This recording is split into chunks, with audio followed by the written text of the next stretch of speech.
Hello everyone, स्वागत है आपका exam on education YouTube channel पर। अगर आप स्टूडेंट एक जॉब एस्पिरेंट है, यानी कि आप एक ऑलरेडी जॉब में हैं और उसी के साथ साथ आप कोल इंडिया लिमिटेड मैनेजमेंट ट्रेनिंग की प्रिपरेशन कर रहे हैं, तो ये वीडियो आप लोगों के लिए होने वाली है। इस वीडियो को सिर्फ वही स्टूडेंट्स देखेंगे जो ऑलरेडी अभी जॉब कर रहे हैं एंड CIL एग्जाम की प्रिपरेशन कर रहे हैं। इस वीडियो का जो भी ऐसे स्टूडेंट्स हैं जिनके पास पूरा दिन है पढ़ाई के लिए, उसके लिए ये वीडियो देखना वेस्ट ऑफ टाइम होगा। तो अगर आप ऐसे स्टूडेंट हैं तो आप इस वीडियो को स्किप कर दीजिएगा।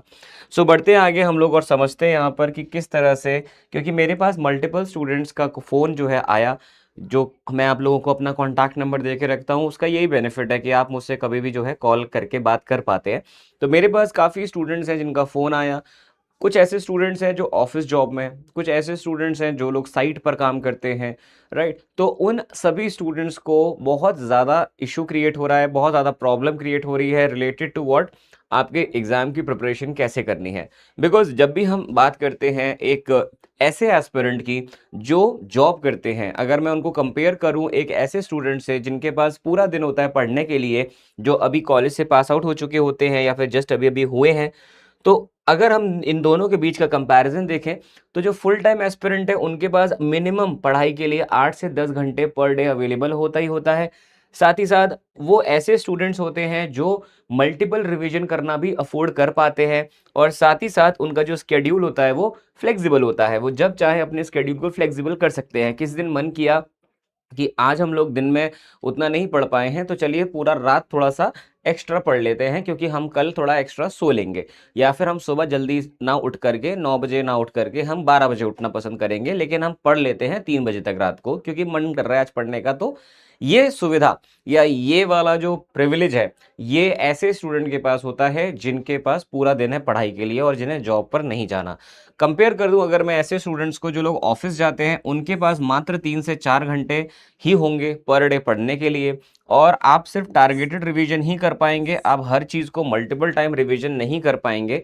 एंड एक सबसे बड़ी इंपॉर्टेंट चीज़ ये हो जाती है कि आप लोगों के पास गलती करके उसको सुधारने का मौका नहीं होगा। ये कहीं न कहीं एक चैलेंज है, और इसको कैसे ओवरकम करेंगे आज के सेशन में हम उसी को देखेंगे। और साथ ही साथ आपके पास एक फ्लेक्सिबिलिटी जो है वो कहीं न कहीं मिसिंग होगी, बिकॉज़ आप लोगों के पास एक फिक्स्ड शेड्यूल है, सुबह आपको उतने बजे उठना है और उतने ही बजे सोना है, बिकॉज़ आपने ऑफ़िस भी जाना है।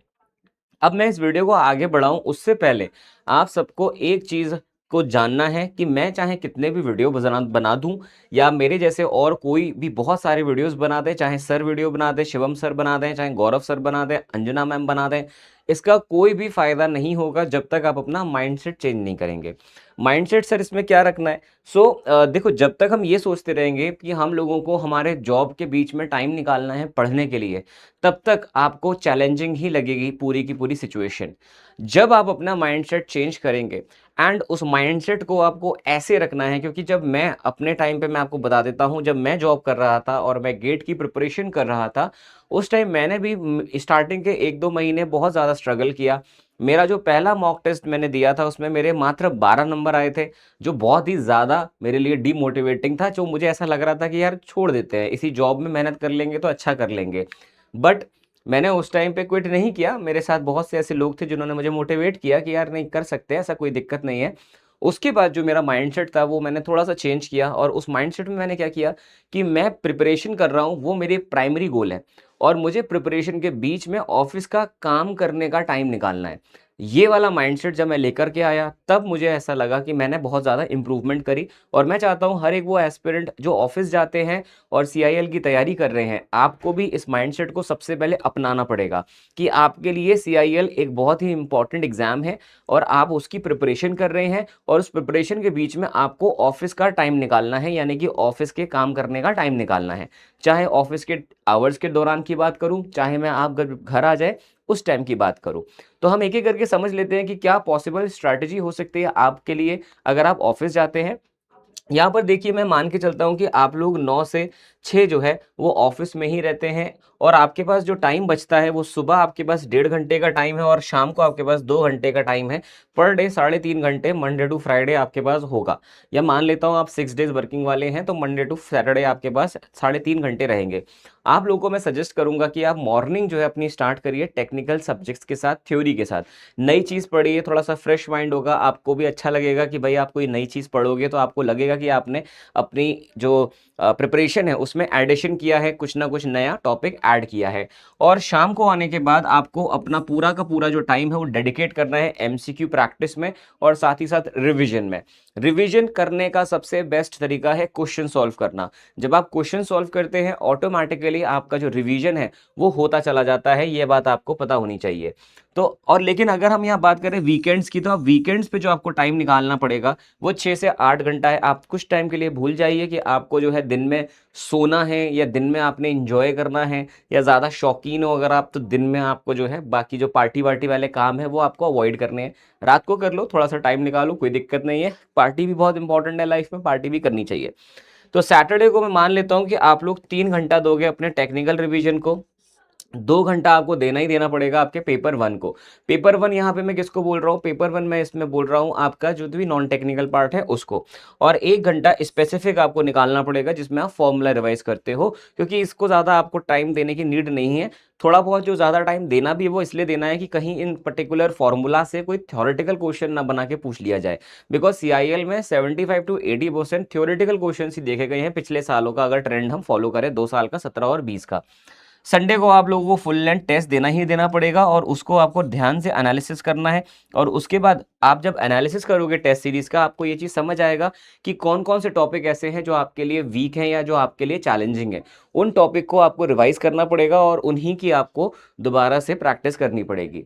अब यहाँ पर हम जो पूरी की पूरी 60 दिन में मान के चलता हूँ स्टूडेंट्स की हमारे पास 60 डेज अवेलेबल हैं अभी।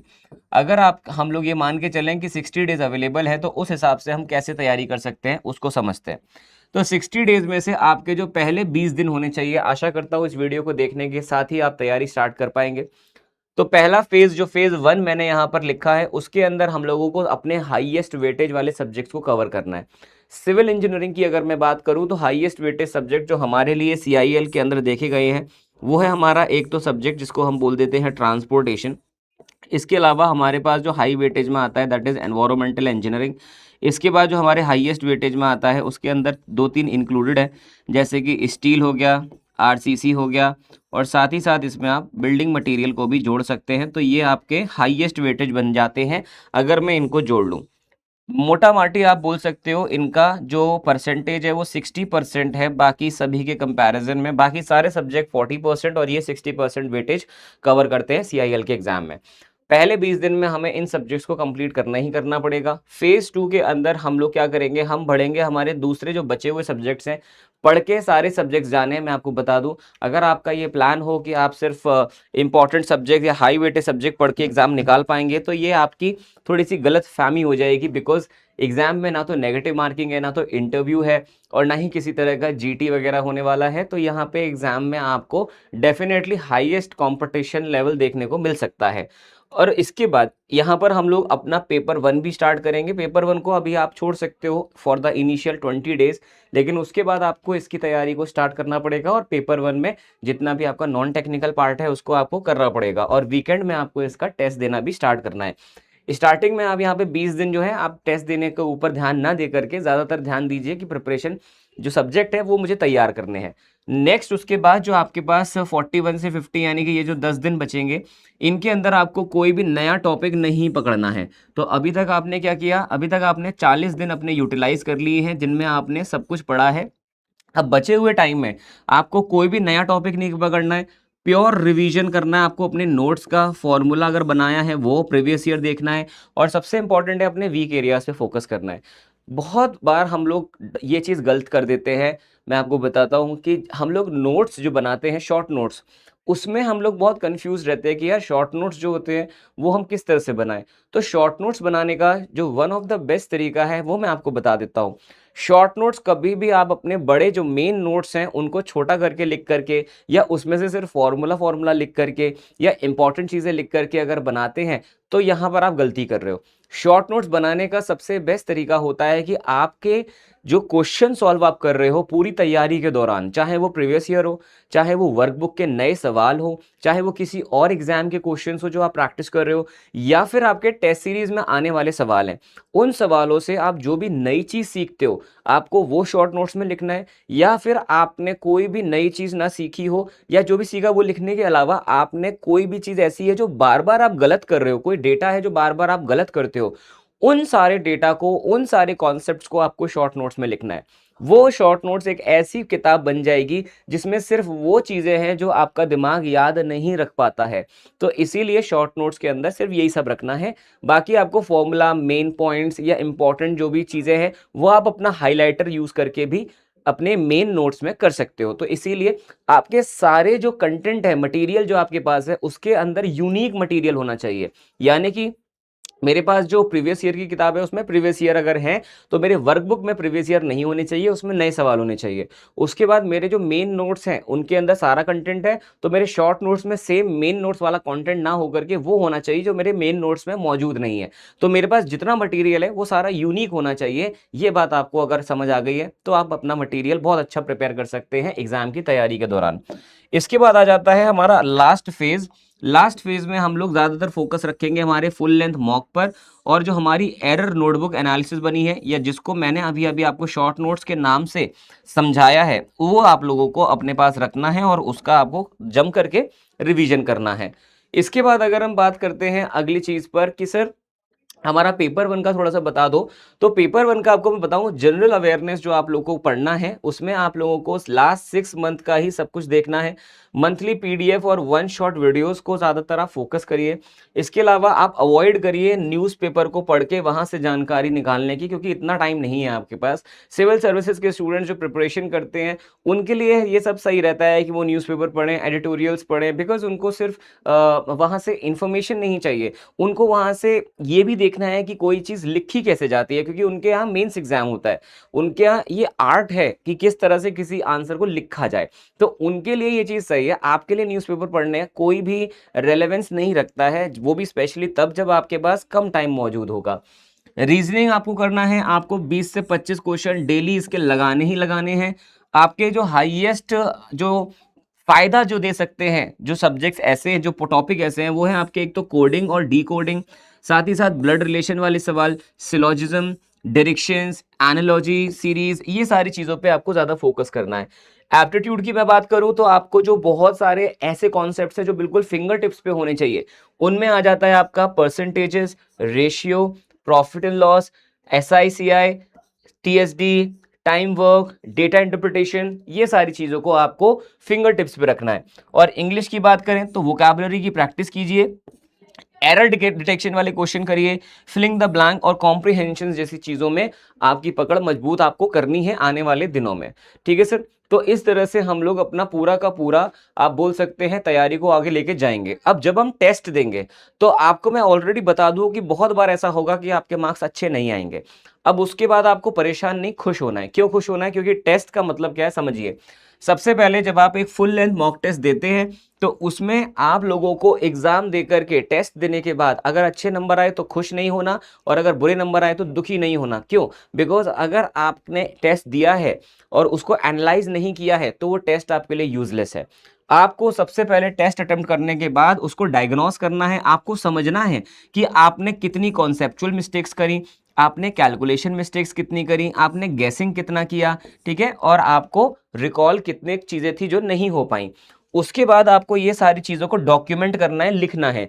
कौन सा कॉन्सेप्ट आप ज़्यादातर गलत करते हो, किस तरह की कैलकुलेशन में ज़्यादातर मिस्टेक करते हो, कौन से टॉपिक है जिनमें गैस करना पड़ रहा है आपको, और कौन सी चीज़ें जो आप याद नहीं कर पा रहे हैं अपने रेगुलर तैयारी में से। और उसके बाद जब ये सारी चीज़ें कर लेंगे फिर आपको इन सारी चीज़ों पे काम करना है, तैयारी पर इनको स्ट्रॉन्ग करना है। जो भी कॉन्सेप्ट आपने डॉक्यूमेंट किया है उस पर आपको काम करके उसको स्ट्रॉन्ग करना है।